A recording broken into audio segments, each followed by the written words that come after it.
Eh. Hi guys, this is called marang here in Mindanao. Maliit nga lang to guys, pero mayroon pang mas malaki nito. Ito ay marang. So buksan natin ha. Buksan mo na din. Ganon mo lang siya guys. Oh. Tcharan! Kasi hinog na siya no. Kaya mahirap i-export yan guys kasi ano ba, delikado i-export yan. Ano ba kinakain dyan? Yung buto? Ayan, kainin mo yung laman. Yung buto? Ano mo yung buto, i-spit out mo. Siyempre. Yung buto ang kinakain.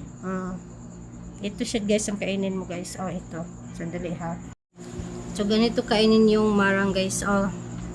Yan. Kuha ka ng isang ano. Yan. Oh. So, daddy kumakain. Then, siyempre, yung buto, itapon mo. Alam ka naman, lunukin mo.